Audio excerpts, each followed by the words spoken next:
Alors aujourd'hui, j'ai un message d'encouragement pour toi. Aujourd'hui, ce message, ce thème, c'est encore possible. C'est encore possible. Si tu es sur les réseaux sociaux, est-ce que tu peux mettre en commentaire c'est encore possible. C'est encore possible. Tu peux le dire aussi chez toi, c'est encore possible. Ton âme doit entendre en fait cette voix qui dit c'est encore possible. Peut-être que pendant des années, tu as entendu ce mot c'est impossible. Tu n'y arriveras pas. Tu ne pourras pas le faire. Et peut-être même en tant qu'enfant de Dieu, tu as encore cette voix qui résonne dans ta tête. Pour moi, possible, c'est quoi? Quand on parle de possible, on parle de foi. Tu as la foi. Donc, tu dois parler en disant c'est possible. Si tu parles en disant c'est impossible, c'est difficile, ça veut dire que tu as mis le doute. Tu n'as pas mis la foi. La foi va avec le mot possible. Le doute va avec le mot impossible. Ce qui va contaminer ta foi, c'est le doute. En tant qu'enfant de Dieu, nous ne devons pas douter. Tu peux douter, mais tu dois douter de tes doutes. Tu dois douter de tes doutes. Dis avec moi, je doute de mes doutes. Là, tu peux douter, mais tu dois toujours continuer à dire, c'est encore possible. C'est encore possible. Oui, c'est encore possible. À l'heure actuelle, aujourd'hui, c'est encore possible. Peut-être que tu as perdu espoir. Peut-être que tu passes par des moments difficiles. Tu te dis, mais Dieu m'a abandonné. Lorsque je prie, j'ai cette impression. C'est une impression. Quand on dit j'ai l'impression que Dieu m'a abandonné, c'est juste une impression. C'est juste une émotion. C'est juste une petite réalité qui n'est pas la vérité. Dieu t'entend. Dieu te voit. Dieu est avec toi. Ton Père est avec toi. Alors tu dis j'ai l'impression de ne pas avancer. J'ai l'impression de ne pas bien faire les choses. J'ai l'impression que. C'est juste une impression. C'est l'impression que tu as mis dans ton cerveau qui n'est pas une vérité. C'est le diable qui te dit tu ne vas pas réussir. C'est le diable qui reprend cette parole quand tu étais petit et qui la ramène devant toi. Mais tu es enfant de Dieu. Et en tant qu'enfant de Dieu, nous devons faire attention à ce qui sort de notre bouche. Nous devons dire c'est encore possible. J'ai encore de l'espoir. Aujourd'hui, je te dis oui, c'est encore possible. Lorsque j'étais enfant, je ne croyais pas que j'allais pouvoir avoir toutes ces bénédictions que j'ai aujourd'hui parce que je n'avais pas confiance en moi. Je me disais toujours, c'est impossible. Les autres vont réussir, mais pas moi. Eux peuvent réussir, mais pas moi. Lorsque je voyais une personne qui avait une belle voiture, je disais, ça, c'est pour lui. Non, c'est pas pour moi. Je n'arriverai pas. Je ne vais pas pouvoir le faire. Parce qu'en fait, j'entendais toujours cette parole et je prenais toujours cette parole et je mangeais cette parole qui me disait, rien de bon va sortir de toi. Tu es incapable. Tu ne vas pas réussir. Et je disais, c'est la faute des autres. C'est à cause de l'environnement.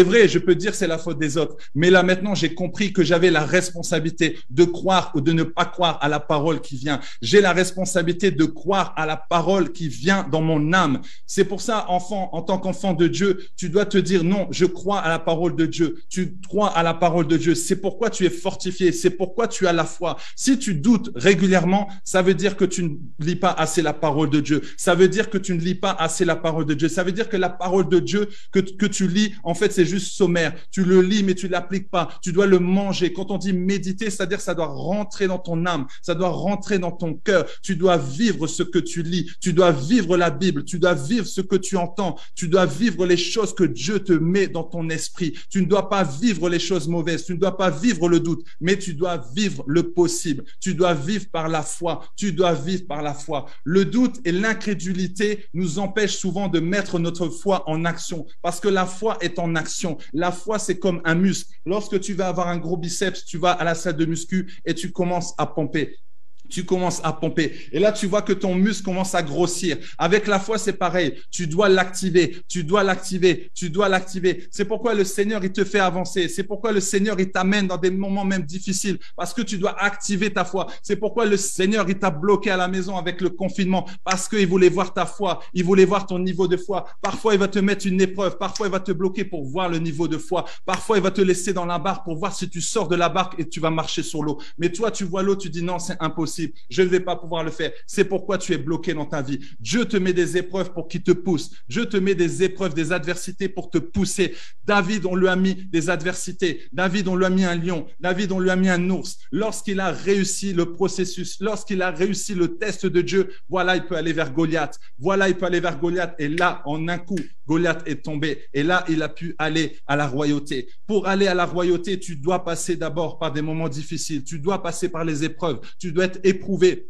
Une voiture, par exemple, lorsque tu vois une voiture qui roule sur la route, lorsque tu as ta voiture, par exemple, sache que cette voiture, elle a été testée au crash test. Elle a été testée pour voir si elle allait tenir, pour voir au niveau des tempêtes, comment ça allait se passer, au niveau du vent, l'appui, etc., les chocs. Et là, on s'est dit, c'est bon, elle tient bon, on peut la mettre sur la route. Dieu te teste pour voir si là où il va t'amener, tu vas pouvoir réussir. Si tu n'es pas qualifié, tu vas être disqualifié. Si tu n'es pas qualifié, tu vas être disqualifié. Et là, tu vas te dire, ah, si j'avais su. Oui, les militaires, par exemple, les militaires, quand ils vont à la guerre, ils ne vont pas juste à la guerre comme ça, après quelques semaines. Non, ils s'entraînent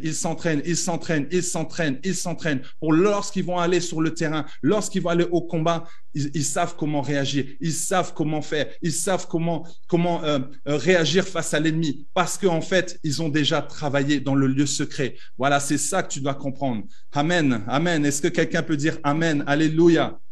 Regarde Job, regarde cette parole. Job 3, 25. Job 3, 25 dit: ce que je crains, c'est ce qui m'arrive. Ce que je redoute, c'est ce qui m'atteint. Ce que je crains, c'est ce qui m'arrive. Ce que je redoute, c'est ce qui m'atteint. Si tu dis, ah, je pense que je vais pas y arriver, ce que tu crains, tu te dis, non, à mon avis, je ne pense pas que je vais pouvoir le faire. Je ne pense pas que ça va être possible. En fait, tu es en train de te limiter, donc tu es en train de limiter Dieu. Lorsque tu te limites, tu limites Dieu. Lorsque tu doutes, tu es en train d'insulter Dieu parce que Dieu veut que tu aies confiance en lui. Dieu veut que tu aies la foi. Mais si tu dis, je pense qu'aujourd'hui, je vais pas passer une bonne journée. Je pense qu'aujourd'hui, je ne vais pas réussir. Il me manque ci, il me manque ça. En fait, tu parles que des choses négatives, donc tu attires le négatif. Si tu parles aussi toujours de l'ennemi, ah, l'ennemi m'attaque, l'ennemi fait ci, l'ennemi fait ça, en fait, tu glorifies l'ennemi.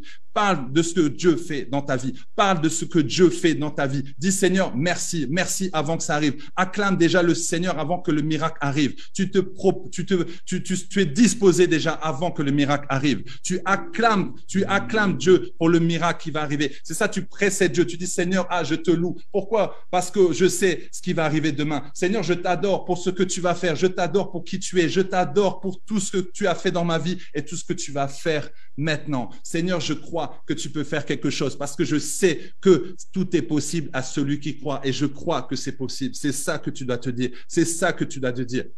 La vraie question qu'on doit se poser: en quoi investissons-nous notre foi? Tu as une foi. Dieu t'a donné une foi. Comment tu investis cette foi? Dieu t'a appelé pour un but. Tu es élu. Tu n'es pas là juste pour chauffer les bancs de l'église. Dieu investit en toi. Qu'est-ce que tu lui donnes en retour? Imagine que tu travailles dans une entreprise. Ton patron t'a embauché. Il investit sur toi. Il te paye. Et là, tu viens au travail, mais tu ne fais rien. Tu regardes les autres. Tu restes à ton poste, mais tu ne portes pas de fruits. Et au contraire, même, tu embêtes les autres.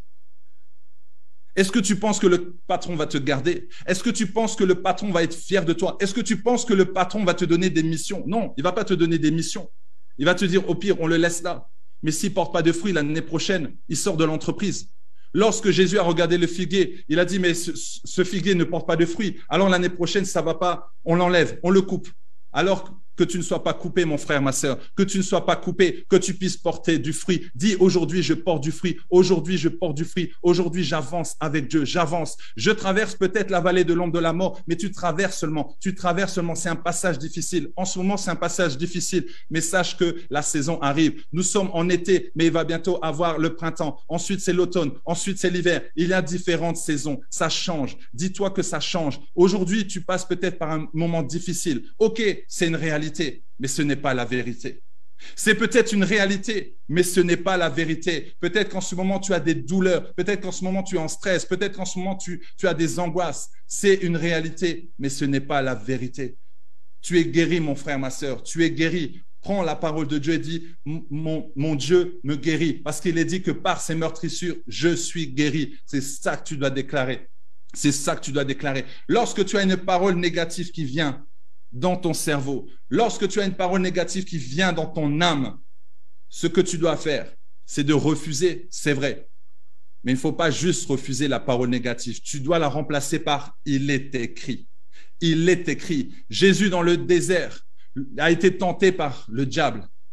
Jésus a répondu par « il est écrit ». Il est écrit. Si tu passes par un moment difficile, par un désert, c'est bon signe. Lorsque tu vas sortir du désert, tu vas être revêtu de puissance. Lorsque tu vas sortir de ce désert, tu vas être plus fort parce que tu vas apprendre, tu vas évoluer, tu vas grandir. Tu vas voir lorsque tu vas sortir du désert, les gens vont être étonnés. Mais toi, tu sais qu'un jour, tu vas sortir de là. Tu sais parce que c'est encore possible. C'est encore possible. Dieu ne va pas m'abandonner. Lorsque tu lis la parole, Dieu le dit. Je ne vais pas t'abandonner, je serai là avec toi. Il dit, ne crains pas, fortifie-toi, sois fort. Il t'ordonne d'être fort, alors sois fort, sois fort, sois fort, sois fort, mon frère, ma sœur. Amen, alléluia. Amen, alléluia. Alors, lorsque tu vois les athées, les non-croyants, eux, en fait, ils n'ont pas la foi comme nous. En fait, eux, ils s'appuient sur quoi? Sur la chance. Ils vont s'appuyer sur eux. Ils pensent qu'ils peuvent tout gérer eux-mêmes. C'est pourquoi les personnes rejettent Dieu, parce qu'ils se disent, moi, j'y arrive avec mes propres forces. Mais à un moment donné, Dieu observe, Dieu regarde, parce qu'il est gentleman, il les laisse faire. Et la personne se dit, bon, à un moment donné, j'arrive pas. J'arrive pas, je sens que j'arrive pas, j'ai besoin de Dieu. Et là, alléluia, amen. Et Dieu te tend la main.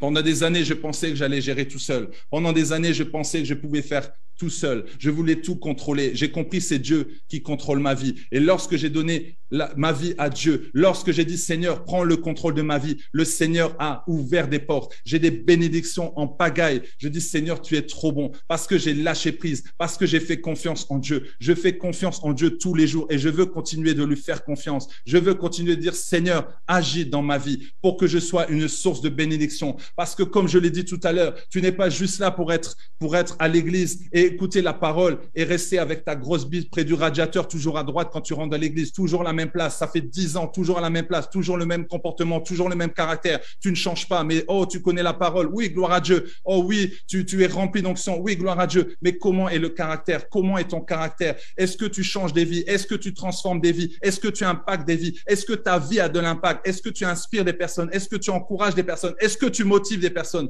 Pose-toi la question. Ne sois pas égoïste. Ne sois pas égoïste. Dieu ne t'a pas pris exprès pour toi. C'est pas que pour toi. C'est pas que pour toi. Ne garde pas le témoignage pour toi. Tu dois témoigner. Tu dois témoigner. Tu dois témoigner. Tu dois écrire des livres. Oui, parce que les livres n'est pas pour toi, mais pour les autres. Pour guérir quelqu'un, pour aider quelqu'un, pour restaurer quelqu'un. Oui, c'est ça que tu as compris. Tu es béni pour être une source de bénédiction. Plus tu vas être une source de bénédiction, plus tu vas bénir les autres, plus tu vas être béni. L'arroseur est arrosé. Plus je donne, plus je reçois. Plus je donne, plus je reçois. Tu sèmes, tu récoltes. Tu sèmes, tu récoltes. Quelle est ta semence? Quelle est ta semence? Si tu sèmes de la colère, tu récoltes de la colère. Tu sèmes de l'amour, tu récoltes de l'amour. Tu sèmes la paix, tu récoltes de la paix. Et oui, ce que tu vas semer, tu vas le récolter. Amen. Alors là, on a parlé du doute. Mais pourquoi on doute? Pourquoi on a ce doute? Parce qu'en fait, nous avons peur. La peur est le contraire de la foi. La peur est une émotion, une angoisse. Lorsque tu as une parole qui vient dans ton cerveau, automatiquement, ça va agir dans le cœur. Soit tu vas agir avec la foi, soit tu vas agir avec la peur. Si tu agis avec la peur, tu es bloqué, tu n'avances pas. Tu te dis, c'est pas pour moi, je vais pas pouvoir le faire. Goliath, il est trop grand, il fait 3 mètres, regarde comment je suis. C'est ça le problème. Tu ne te connais pas, tu connais pas ton identité, tu ne connais pas Dieu. Si tu connaissais Dieu, tu savais que tu allais battre Goliath. Si tu connais Dieu, tu sais que tu vas pouvoir aller de gloire en gloire, aller encore plus loin. Tu dois avoir grand parce que tu sers un Dieu grand. Tu sers un Dieu grand. Tu sers un Dieu grand. Si tu vois petit, ça veut dire que tu vois Dieu petit. Si tu n'avances pas, c'est pas tu te limites et tu limites Dieu. En fait, tu n'as pas confiance en Dieu. Si tu avais confiance en Dieu, tu te laisserais aller. Mais tu veux absolument rester dans cette peur. Et parfois, c'est parce qu'on est égoïste. On ne pense qu'à soi. On dit, oui, mais regarde, Seigneur, ma condition. Regarde moi. Il te dit, laisse-moi diriger ta vie. fais-moi confiance, fais-moi confiance. Et tu sais comment tu peux faire pour guérir de la peur, pour être libéré de la peur, tu dois juste l'affronter. Tu dois juste l'affronter. Regarde la maman aigle. Qu'est-ce que fait la maman aigle? Elle prend les aiglons qui sont dans leur nid. Ils sont bien dans leur nid. Ils sont bien dans leur zone de confort, tranquille, un nid douillet, on est bien, on est à l'aise. La maman vient apporter à manger. Mais à un moment donné, la maman dit, OK, là maintenant, ils sont matures et ils vont devoir voler. Et là, les aiglons commencent à paniquer. Maman, on n'a pas appris à voler, comment on va faire? Non, non, s'il te plaît, on veut rester dans le nid. Elle les prend et elle va tout en haut d'une falaise. Et là, elle les lâche. Et à un moment donné, ils commencent à paniquer. Oh, maman, on a peur, qu'est-ce qui se passe, qu'est-ce qu'on fait? Et là, ils se retrouvent face à leurs responsabilités. Et là, à un moment donné, ils se disent, bon, ben, je vais peut-être voler. Et là, oh, commence à voler, commence à voler. Et là, waouh, alléluia. Et là, ils se disent, mais en fait, je suis capable. En fait, je suis capable. Mais si la maman avait dit, dans le nid, si la maman avait dit, bon, maintenant vous allez voler, allez, sortez du nid, ils auraient dit, non, non, non, non, maman, on ne peut pas, on n'y arrivera pas, on n'arrive pas. Mais là, c'est dit, OK, je vais vous jeter d'en haut de la falaise. Là, vous n'avez pas le choix. C'est pourquoi parfois, tu dois vraiment lutter contre la chair et dire maintenant, ça suffit. Je vais le faire. Je vais le faire. Je sors de la barque. Je vois Jésus marcher sur l'eau. Je sors de la barque. Pierre sort de la barque parce qu'il veut vivre le surnaturel. Si tu veux vivre le surnaturel, tu dois sortir de ta barque. Tu dois sortir de ta barque. Si tu restes dans ta barque, tu vas rien voir. Tu vas rien comprendre. Mais quand tu sors, tu vois que tu peux marcher sur l'eau. Tu dis, mais ça marche. En fait, j'y arrive. En fait, je peux le faire. Comme les aiglons, ils commencent à voler. Ils me disent, mais je peux le faire. Je peux le faire. C'est pourquoi tu dois aller de l'avant. Tu dois aller vers Goliath. Tu dois essayer. Lorsque tu essayes une fois, tu vois que ça fonctionne. Tu réessayes 2 fois, 3 fois, 4 fois. Et c'est comme ça que tu vas augmenter ta foi. C'est comme ça que tu dois augmenter ta foi. Arrête de te poser des questions. Fais-le. Va de l'avant. Va de l'avant. Va de l'avant. Amen. Alléluia. La peur vient avant le doute. Le doute est un résultat de la peur. Lorsque tu vois Pierre, en fait, il a commencé à regarder Jésus. Il s'est dit, OK, Jésus, je regarde devant. OK, là, il lui fait confiance. Il sort de la barque. Il commence à marcher sur l'eau. Il regarde Jésus, la bonne direction. OK, là, il a la foi. Et à un moment donné, qu'est-ce qui se passe? Il commence à avoir du vent. Là, il commence à avoir la tempête. Et là, il y a des émotions de peur qui commencent à arriver. Et Pierre commence à regarder ses pieds. Et là, il réalise. Là, il pense par la chair. Là, il pense par les émotions, par les sentiments. Les sentiments, on commence à lui mentir. Oh, tu vas couler. Et là, il s'est dit, waouh, je risque de couler. Et hop, il coule. Et là, Jésus le reprend. Mais il dit, pourquoi tu as douté, homme de peu de foi? Pourquoi as-tu douté? Les disciples étaient là avec Jésus. Ils voyaient les paralytiques marcher. Ils voyaient les aveugles qui étaient guéris. Ils voyaient les miracles. Ils voyaient ce que Jésus faisait. Ils le voyaient de leurs propres yeux. Mais malgré tout, ils doutaient. Malgré tout, ils doutaient. Quand est-ce que nous, en tant que chrétiens, quand est-ce qu'on va avoir cette foi inébranlable? Quand est-ce qu'on va se réveiller? Quand est-ce qu'on va croire réellement que Jésus peut faire des miracles? Tu as vu Jésus agir dans ta vie. Pourquoi tu doutes encore? Pourquoi tu es comme ses disciples? Pourquoi tu doutes encore? Tu as vu Jésus guérir des malades. Même toi, tu as vu comment il t'a transformé. Tu as vu comment il t'a changé. Tu as vu tout ce témoignage que tu as. Pourquoi doutes-tu encore? Pourquoi est-ce que tu doutes encore? C'est ça que tu dois te poser comme question. Même parfois, je me dis, mais Dieu doit être fatigué, Dieu doit pleurer. Lorsqu'il voit ses enfants être incrédules, lorsqu'il voit ses enfants ne pas passer à l'action, lorsqu'il voit ses enfants qui ne portent pas du fruit, il se dit, mais pourquoi? Mais pourquoi? Parce que tu sais, lorsque tu commences à douter, lorsque tu commences à avoir peur, lorsque tu commences à être angoissé, en fait, tu vas amener tous les amis, tous les frères de l'angoisse, tous les frères de la peur. Qu'est-ce qui va se passer? Tu vas être frustré. La frustration va t'amener la colère va t'amener la haine. Et là, forcément, tu vas te détacher de Dieu. Là, tu vas rétrograder. Là, tu vas prier, tu vas dire, Dieu ne m'entend pas. C'est normal parce que là, tu commences à consumer le péché. Tu commences à consumer le péché parce que ça va démarrer par tes pensées. Là, l'ennemi, il est content. Il a commencé à toucher ton âme. Il a commencé à toucher ton cœur. S'il a touché ton âme, s'il a touché tes pensées, il va toucher tes émotions. S'il a touché tes émotions, il va toucher tes actions. S'il a touché tes actions, il va toucher ton attitude, tes habitudes. S'il a touché tes habitudes et ton attitude, il va toucher ton caractère. S'il a touché ton caractère, il a tué ta destinée. C'est pourquoi avant qu'il tue ta destinée, mon frère, ma sœur, fais attention à ce que tu mets dans tes pensées. Fais attention à ce que tu mets dans tes pensées. Il peut tuer ta destinée. Lui, c'est ce qu'il veut. Tuer ta destinée. Ce que veut l'ennemi, c'est que tu ne portes plus de fruits.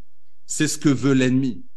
Il ne veut plus que tu avances. Il ne veut plus que tu communiques avec Dieu. Il ne veut plus que tu pries. C'est pourquoi il va t'envoyer sur les réseaux sociaux. C'est pourquoi il va te distraire avec Netflix. Il va te dire ne lis pas la parole. Lorsque tu lis la parole, tu commences à bâiller, tu commences à être fatigué. Tu te dis mais comment ça se fait? Tu vas commencer à prier, tu vas commencer à être fatigué. Tu vois que la chair, elle te dit bon, arrête de prier, ça sert à rien.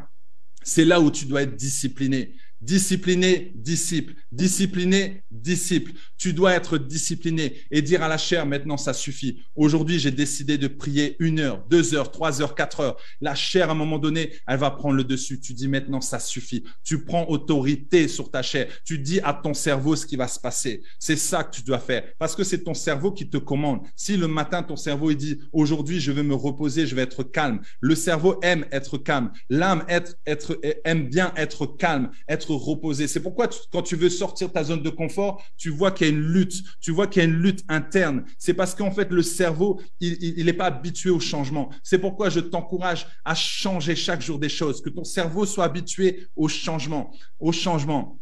Si tu manges toujours la même chose chaque jour, si tu fais toujours la même chose, tu vas voir que dès que tu vas commencer de trajectoire, tu vas voir que ton corps va se manifester.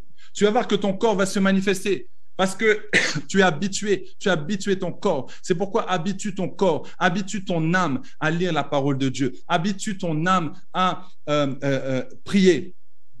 Tu te dis, je fais 2 heures par jour, je fais 3 heures par jour. Et là, tu te fais un planning. Ton corps va être habitué, il va même te le rappeler. Même s'il y a des moments où quand tu vas dormir, tu vas sentir que tu as un besoin. Parce qu'en fait, ton cerveau va te le rappeler. Qu'est-ce que tu donnes à ton cerveau? Qu'est-ce que tu donnes à ton âme? Tu dois parler à ton âme en disant, voilà comment ça va se passer. Voilà cette semaine, comment ça va se passer. Et ça va être dirigé par le Saint-Esprit. Mais tu dois être discipliné, tu dois être violent. Ce sont les violents qui s'emparent du royaume. Quand tu es violent, tu dois être violent avec toi-même. Tu dois être violent avec toi-même. Tu dois dire, mon âme là, ça suffit maintenant. Tu bénis l'Éternel. Aujourd'hui, j'ai décidé de changer ma vie. Aujourd'hui, j'ai décidé de transformer ma vie, toujours en rapport avec la parole de Dieu. Et tu vas voir comment ta vie va changer parce que ta vie, la vie que tu as n'est pas pour toi, mais pour les autres. C'est ça, la vie que tu as n'est pas pour toi, mais pour les autres. Tu es influenceur. Oui, en tant qu'enfant de Dieu, tu es influenceur. Je ne pensais pas un jour pouvoir encourager de cette façon. Je ne pensais pas qu'un jour, j'allais me retrouver dans des entreprises, à encourager des chefs d'entreprise, à encourager des managers, des leaders, alors que j'étais en échec scolaire, alors que je n'avais pas de diplôme, alors que pour moi, je me disais, mais qu'est-ce que je vais sortir de bon de moi? Je n'ai pas de diplôme. Je n'étudiais pas à l'école. Et je me suis dit, mais qu'est-ce que je vais apporter? Qu'est-ce que je vais apporter? Qu'est-ce que je vais donner? Il y a même un jour, un homme de Dieu qui a dit, Max, tu ne sais pas parler. Il ne l'a pas dit devant moi, mais il l'a dit derrière moi. Il a dit, prenez le micro parce que Max ne sait pas parler. Ça m'avait un peu vexé, mais j'ai dit, c'est pas grave. Je ne regarde pas à ça. Je le pardonne. J'ai dit, Père, pardonne-le, car il ne sait pas ce qu'il fait. Lui, il a regardé peut-être là à cette réalité, ok, mais la vérité, c'est quoi? C'est que Dieu me permet d'être un conférencier. Dieu me permet d'être un coach motivateur. Je sais ce que Dieu dit de moi et je sais là où Dieu veut m'amener. Peu importe les difficultés, peu importe ce que les gens vont dire sur moi, je reste à l'aise, je reste tranquille avec Dieu. C'est ça que tu dois te dire. Peu importe ce que les gens disent de toi, peu importe. Le plus important, c'est toi, ce que tu dis de toi, avec la parole que tu entends. Ah oui, avec la parole que tu entends, parce que c'est facile de dire c'est à cause des autres que je n'avance pas, c'est à cause d'eux que je suis comme ci, c'est à cause d'eux. C'est toujours facile de trouver des excuses, mais toi, personnellement, tu te regardes en face, tu dis, OK, cette parole-là, est-ce que je la prends, je la prends pas? Qu'est-ce que Dieu dit de moi? C'est ça que tu dois te dire, ce que toi, tu dis de toi, mais ce que Dieu dit de toi. C'est pour ça que tu dois être en communion avec Dieu, pour savoir exactement qu'est-ce que Dieu dit de moi? Qu'est-ce que Dieu dit de moi? C'est ça le plus important. C'est ça le plus important. Amen. Tout part d'une décision. Tout part d'une décision dans la vie. Si tu veux avoir des bons résultats, alors tu vas devoir mettre en place des bonnes décisions. Si tu prends des mauvaises décisions, tu auras des mauvais résultats. Tout est question de décision, alignée avec la parole de Dieu. Est-ce que Dieu valide? Est-ce que tu te sens en paix par rapport à ça? Est-ce que tu as la conviction? J'aime ce mot, conviction. Est-ce que tu peux mettre en commentaire conviction? J'ai la conviction que Dieu peut transformer ma vie. J'ai la conviction que je peux être guéri. J'ai la conviction que ma famille va être sauvée. J'ai la conviction que je vais me marier cette année. J'ai la conviction que prophétise sur ta vie. J'ai la conviction. Cette conviction, c'est une croyance puissante. Pour moi, la conviction va avec la foi. La conviction. Cette conviction, pour moi, c'est tellement fort que tu n'as pas besoin de prier quand tu as cette conviction. Tu vois, quand tu as cette conviction que tu vas réussir ta vie et que c'est là où Dieu va t'amener, tu n'as même pas besoin de prier. Tu attends seulement. Tu attends seulement. Parce que si tu commences à prier tous les jours, Seigneur, donne-moi, donne-moi, donne-moi. Le Seigneur, il a dit, mais est-ce que tu y crois vraiment? Parce que parfois, on fait des prières d'incrédulité, des prières de doute. Ah, Seigneur, tu es sûr, Seigneur, tu es sûr, Seigneur, tu es sûr. Dis déjà merci. Là, c'est la conviction. Seigneur, je suis convaincu que je vais aller là parce que tu me l'as dit. Je ne sais pas quand, mais je suis convaincu. Je suis convaincu, Seigneur. Je suis convaincu que je vais réussir dans mon entreprise. Parce que quand il y a la vision, il y a la provision. Tu m'as promis, Seigneur, alors je suis convaincu. Je ne sais pas quand est-ce que les choses vont changer, mais j'ai la conviction qu'un jour, les choses vont changer. Conviction. Tu as la conviction. Lorsque tu manges avec un sorcier, même un sorcier, tu as la conviction que ce que tu manges est sanctifié par le sang de Jésus. Parce que lorsque tu prends le repas, tu dis, Seigneur, je te rends grâce. Sanctifie le repas. Tu as la conviction que ce que tu vas manger va être béni. J'ai la conviction qu'aujourd'hui, une personne est bénie par ce message. J'ai la conviction que c'est Dieu qui parle à travers ma bouche. J'ai la conviction. Tu dois avoir la conviction que ta journée aujourd'hui est une journée bénie, une journée merveilleuse, une journée surnaturelle. La conviction. Comment vas-tu avoir cette conviction? C'est la foi inébranlable. Plus tu vas avancer avec Dieu, plus tu vas apprendre. Plus tu vas avancer avec Dieu, plus tu vas apprendre. Dis, Seigneur, étonne-moi. Seigneur, surprends-moi. Lorsque tu dis, Seigneur, utilise-moi, alors le Seigneur va t'utiliser, mais il va t'amener des épreuves. Ces épreuves sont des bénédictions. Pour moi, les épreuves sont des bénédictions parce qu'à travers les épreuves, tu apprends. À travers les épreuves, tu grandis. À travers les épreuves, tu évolues. À travers les épreuves, tu vas de gloire en gloire. Les épreuves sont bonnes, mais toi, tu vois les épreuves comme des échecs. Les échecs, tu les vois comme des faiblesses. Dès que tu vois que tu as des épreuves, alors tu laisses tomber. Tu dis, ah, c'est le diable, il me combat. Même le diable, il dit, mais moi, j'ai rien dans cette affaire. Le diable, lui, qu'est-ce qu'il fait? Il va te tenter. Lui, il va te tenter pour que tu arrives au péché et pour que tu t'éloignes de Dieu. Parce que le salaire du péché, c'est la mort. Il sait que si tu arrives au péché, alors Dieu ne peut plus te voir. Dieu ne peut plus t'entendre. Lorsque tu pries, Dieu ne voit pas, c'est bloqué. Lorsque tu n'arrives pas à pardonner, tu deviens ennemi de Dieu. Si tu es ennemi de Dieu, alors tu es ami avec le diable. Si tu n'arrives pas à pardonner, tu es ennemi de Dieu. Si tu es ennemi de Dieu, tu es ami avec le diable. Alors Dieu ne peut rien faire pour toi, sauf si tu demandes pardon à Dieu, sauf si tu dis pardon à Dieu et tu demandes un pardon sincère. Dieu va t'aider à pardonner. Lorsque tu pardonnes, Dieu te pardonne. Tout ce qui est avant est fini. C'est le diable qui va t'accuser. C'est le diable qui va te ramener le passé. Le passé est dépassé. Le passé est dépassé. Dis avec moi, le passé est dépassé. Note en commentaire, le passé est dépassé. Tout ce qui est derrière, c'est terminé. Ne regarde pas derrière. Ne regarde pas derrière, sinon tu vas être changé en statue de sel. Ne regarde pas derrière. Sodome et Gomorrhe, c'est terminé. Là, ce que tu as fait dans le passé, ne regarde pas derrière. Ne regarde pas. Pourquoi tu vas regarder derrière? Derrière, c'est le passé. Derrière, c'est les mauvaises choses. Pourquoi tu ramènes encore les choses à Dieu? Dieu dit, mais j'ai déjà oublié ça. Pourquoi tu me le ramènes encore devant? Regarde devant. Regarde à Jésus. La femme à la perte de sang, elle a regardé à Jésus, seulement Jésus. Elle a regardé à Jésus. Elle n'a pas regardé à Pierre.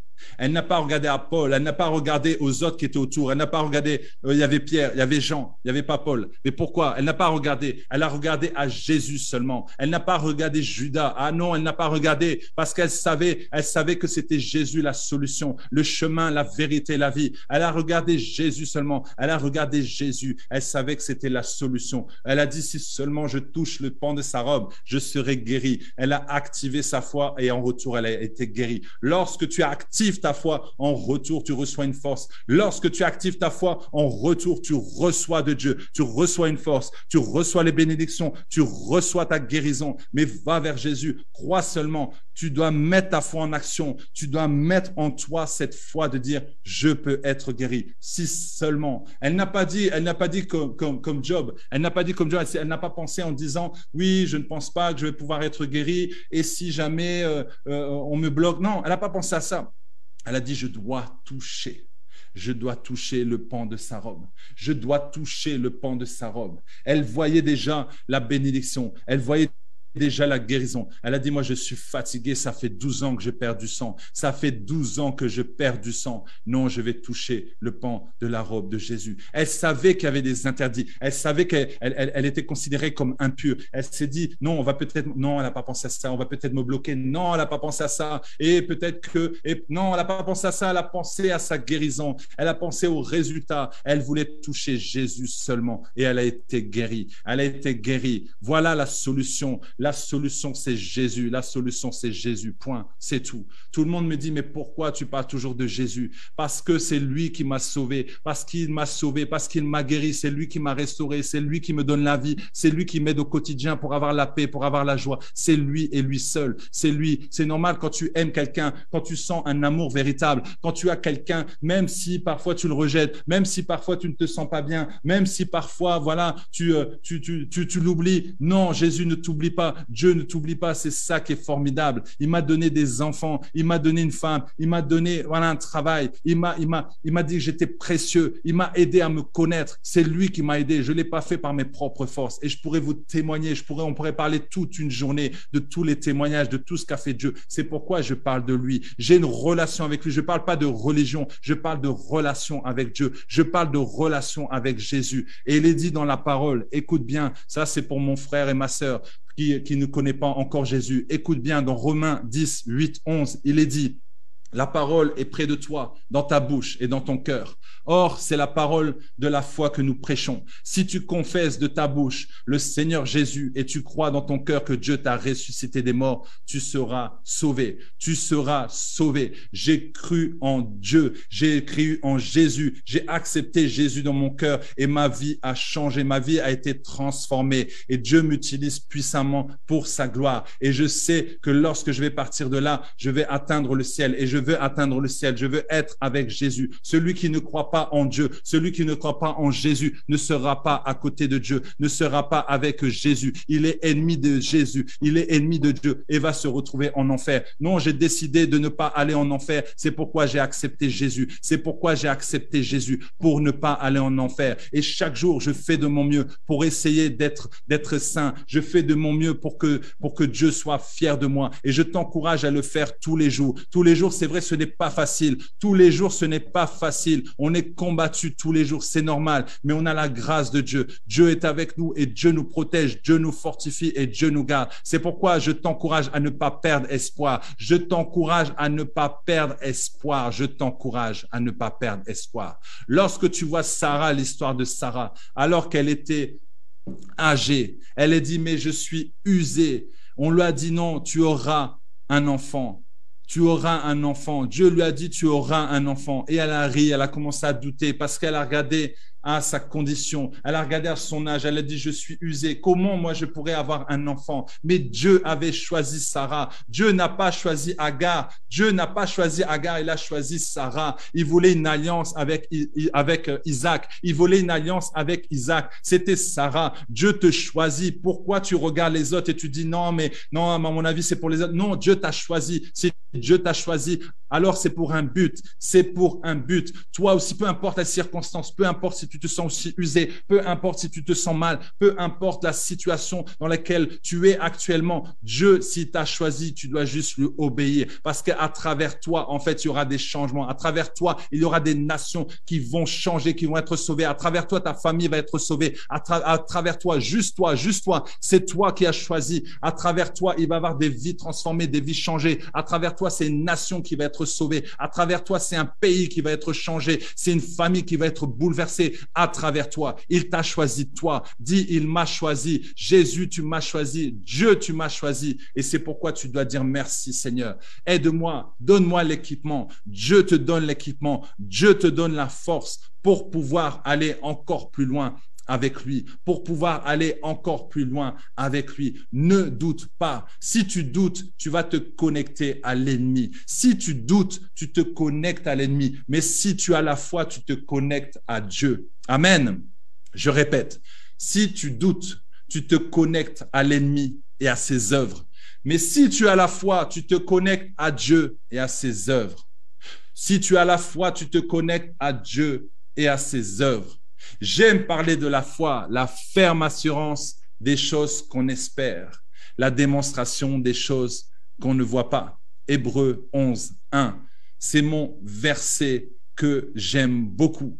Je l'utilise régulièrement. La ferme assurance.